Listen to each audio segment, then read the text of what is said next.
Hello, this is James Santiago, and I'll be presenting Python and contemporary programming languages.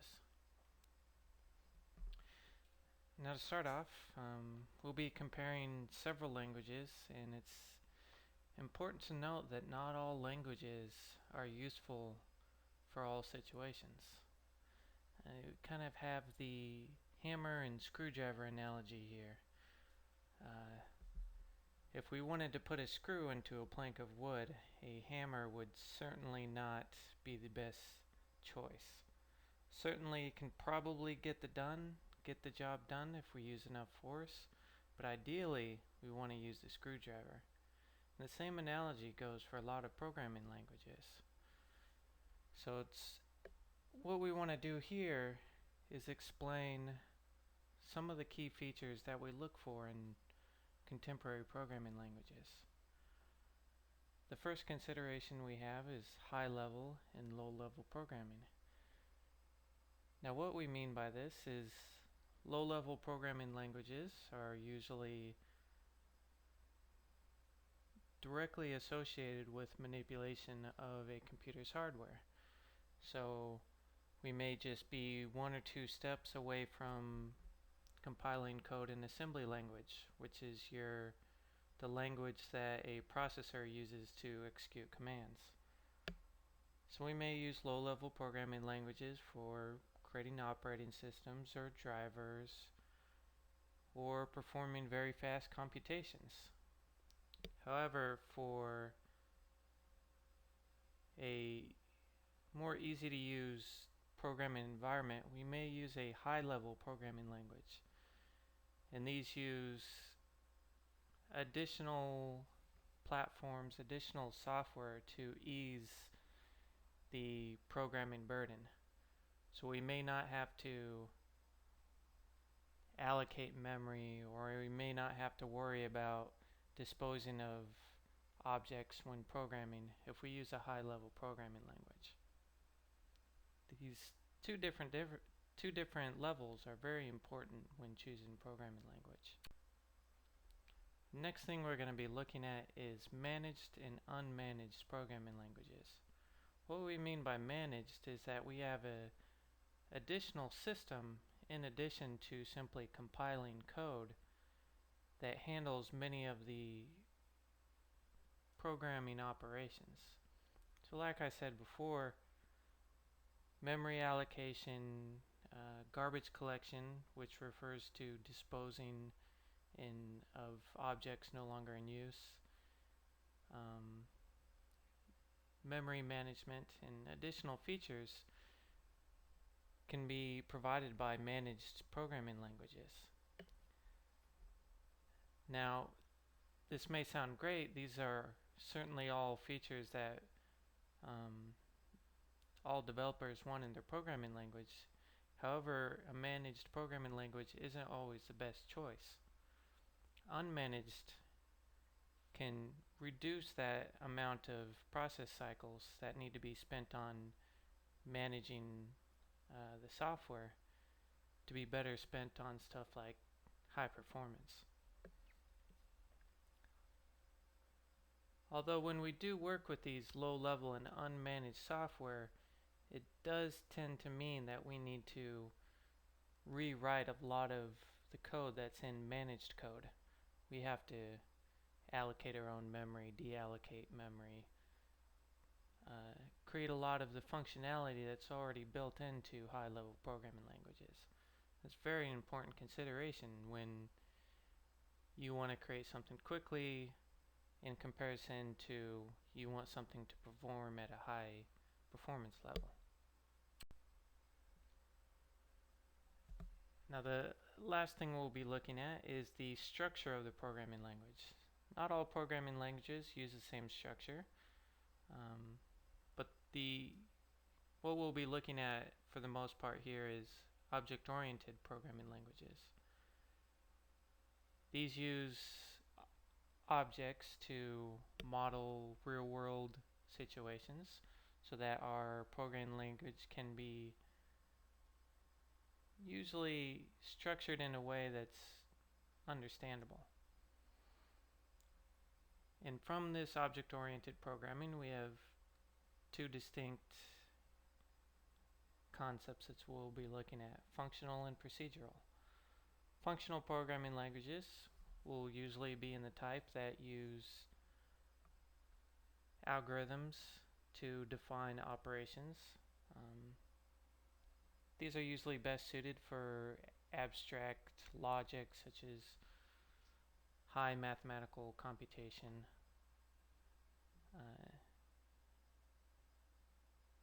And for procedural, these are usually your step-by-step operations that manage the machine state. And your machine state is basically the current state that a machine operates at. So your current memory, your current non-volatile storage, for example. So a procedural language will do things like allocating memory, putting values into memory and retrieving that memory, and manipulating these values to create a set of instructions. First programming language we'll be looking at, and the central piece of our presentation, is the Python programming language. Now, Python is a high-level programming language. It comes with its own garbage collector, manages memory allocation for you, has a lot of additional features that makes programming very quick when using Python. It's a procedural programming language, so the structure of the language is fairly easy to understand. The syntax is not too difficult. As you can see, we don't have a lot of extraneous information in our code. And a good benefit of Python is that it's extensible. There's a lot of community support for Python, and that means a lot of modules and additional functionality has been created, such as those for academic use, mathematical modules, statistical modules, data science. Python can be a very useful language for quickly developing code, and as such, it's become a very popular language. The next programming language we'll be looking at is R. Now, R is not your, I'd say it's not your normal programming language in that it's used for a very specific function. You normally would not use R to create, say, a video game or create a form application, but instead what R does and what it excels at is statistics in mathematical computation. R, being a high-level language, focuses almost entirely on its mathematical and statistical operations. So R, because of this, has become very popular for academic use and by the data science community. It is free and open source, making it available where comparable systems can be very expensive, such as Excel's XLStat or IBM's statistical tools, which can run in the hundreds to thousands of dollars. Now, comparison between Python and R, we got to understand that Python and R are, for their use cases, can be quite different. But a good thing about these two languages is that they actually work very well together. Python excels at rapid prototyping. By rapid prototyping, we mean that we can quickly create a proof of concept within Python without, reinventing the wheel, spending a lot of time creating the structure of a program that would normally take us a very long time in other programming languages. So fortunately, what we can do is use Python and its rapid prototyping capabilities to manipulate data, manipulate strings, format data in such a way that we can later port it over to R for R to excel in its ability to perform statistical computation. So for this comparison, we're not really looking at one being better than the other. Ideally, if you're in a statistical background and do a lot of statistical work or economical or data science, you really should know both Python and R, as they both excel into very specific use cases. Next we'll be looking at JavaScript. Now JavaScript is also a lot different than many of the other programming languages in that it's used almost exclusively as a web client programming language. So instead of having a compiler that compiles the code into assembly language to be run on a processor, Java is compiled and executed within a internet browser's sort of sandbox. Their resource box that they allow JavaScript to execute in. This gives it a little more security and gives a layer of abstraction between JavaScript and the operating system. So JavaScript is extremely popular. It's ranked at #1 for the number of created open source repositories at GitHub. And this is likely because JavaScript is almost exclusively the main programming languages for programming at the internet browser level.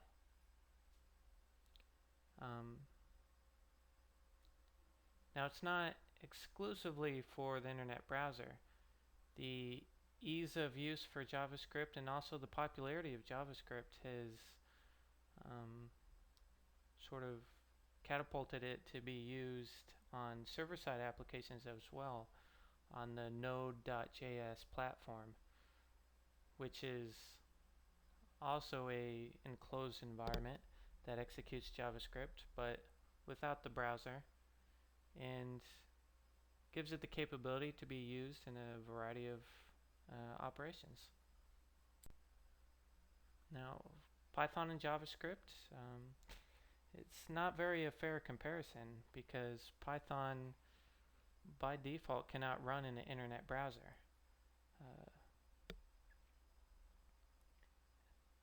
That's not to say that it cannot run in a browser at all, because what we can do is perform something called localization, where a add-in or additional software on the operating system allows code such as Python or C# or Java to be executed in a enclosed container. You may see this in Adobe Flash, for example. YouTube uses it quite a bit for their web videos, and that's an enclosed container that executes code besides JavaScript. However, JavaScript itself is natively supported by almost all internet browsers,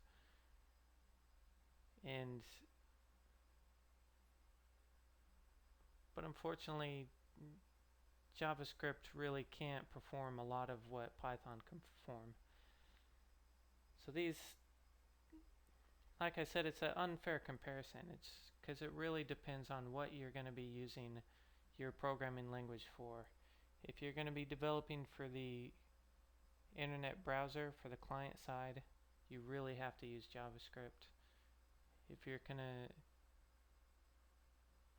do some quick prototyping on the operating system, JavaScript is likely not going to be your best choice. Next language we'll be looking at is C#. This is Microsoft's programming language that runs on the .NET platform. Now, since Microsoft is, of course, a fairly large corporation and they've put a lot of support into .NET in the tool set that comes with .NET, such as Visual Studio, there's a lot of high-level paid support, and also there's also some free alternatives as well. Now, C# is based off of C++. The syntax is very similar, but C# is a high-level managed programming language. So a lot of the difficulties that one might have with C++, such as object management and working with memory buffers, for example, it's not going to be really seen in C#. And C# could pretty much have a similar level of rapid prototyping as Python, but also used for a variety of purposes such as game development, server applications, operating system software, and so on.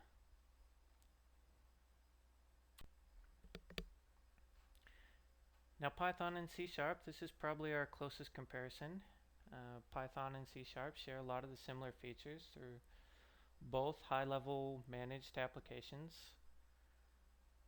The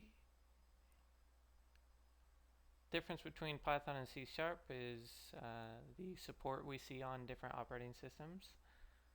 Python has a lot more native support on other operating systems besides Microsoft Windows, such as Linux,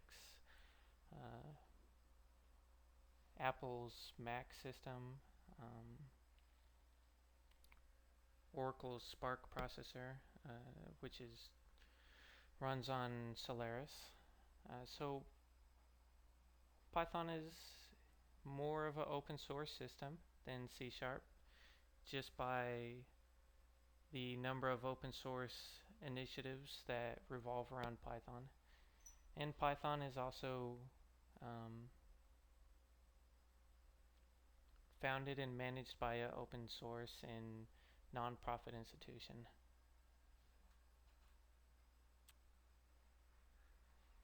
The last programming language we'll be looking at is C++. This has been around for a very long time. It's based off of C. This is a low-level programming language, meaning we do not have anything running between the programming language and the processor, so that when you compile C++ code, it's compiled directly into assembly language and no additional functionality is added onto the compiled code from the compiler. So while this sounds like it may provide problems, the major benefit of doing this is very high performance.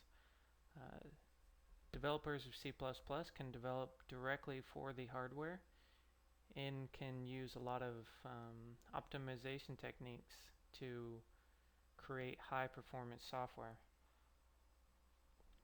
Because of this, C++ has become a popular language, has been a popular language for a long time, and is used in many performance intensive applications, used in game development, for example.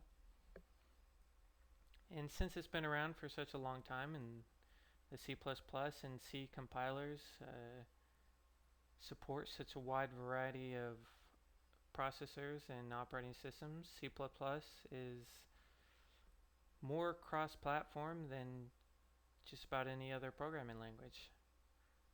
The downside here, of course, is that it's a little more difficult to develop and requires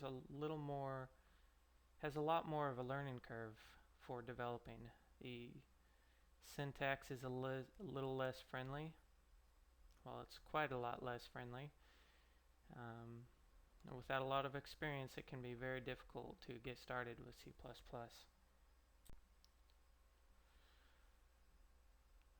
For Python and C++, we have quite a bit different use cases. Um, Again, C++ and Python, it may be best for a experienced developer to learn both C++ and Python. Python is very useful for rapid prototyping that one might not want to develop in C++. For example, if one was, say, testing a programming concept and wanted to quickly develop and show a proof of concept of that concept, uh, Python will likely be the better choice. If you run into an issue, you can easily throw away your entire code, start over, and still have that quick development time to get you through. But when wanting to move that proof of concept into a more mature, high performance application, you'd want to move toward C++, um, especially if you want to take advantage of computer hardware and develop for a more wide variety of platforms.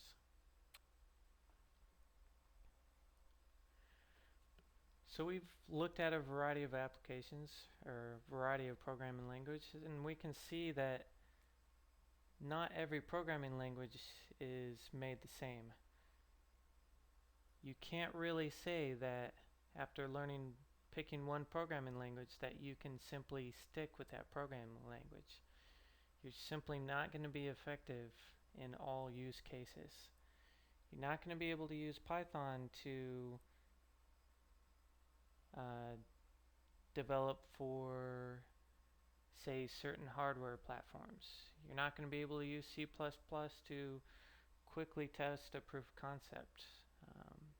You're not going to be able to use R to program for an internet browser. These are important considerations when choosing a programming language. If you're only going to be looking for a single use, you should be looking at the programming language that best suits that use. Python is definitely a good language to get started with because it is useful for a wide variety of uses. It can do a lot of things, not perfectly, but well enough for a beginner programmer to really get their feet wet and get started with programming. Now, one important consideration is who you're programming for. Most of the time we create programs to be displayed for other users, to be shared with another community, to be sold as a product. And for this reason, we should consider how our choice of programming language affects this customer or this community. Now, for programming in the academic area, we'll most likely not want to choose a programming language that is not open source or freely available to the wider community.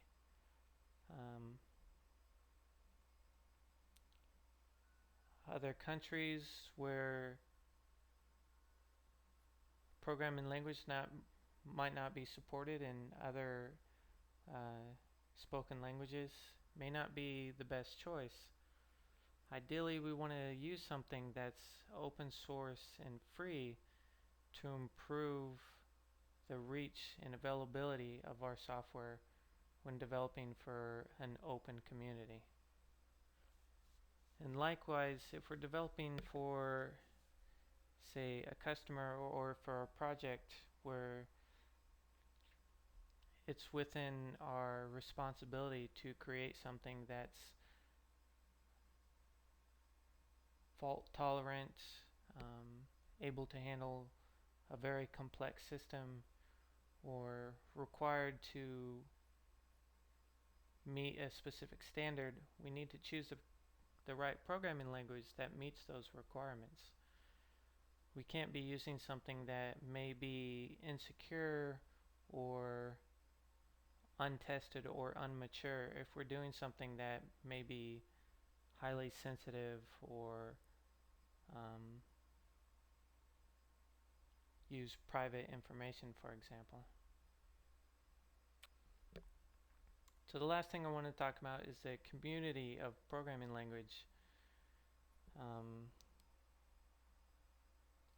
There's a lot of different communities that revolve around certain programming languages and certain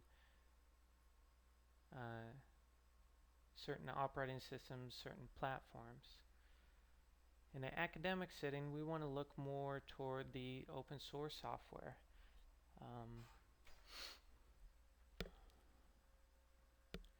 The thing about open source software is that it increases the availability of free software, which is important for making both software and programming available to anyone who wants to get into it. I mean, certainly if we created something that required a very expensive set of tools to simply start working in, the unfunded students may be unable to enter that programming industry.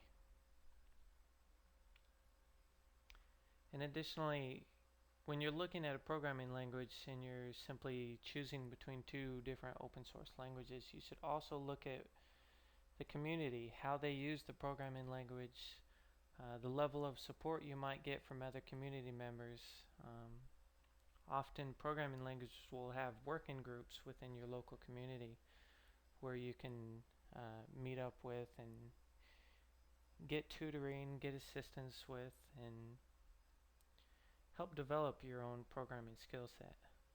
So it's very important to know the community behind programming languages and understand the importance of using open source software in an academic and highly available community.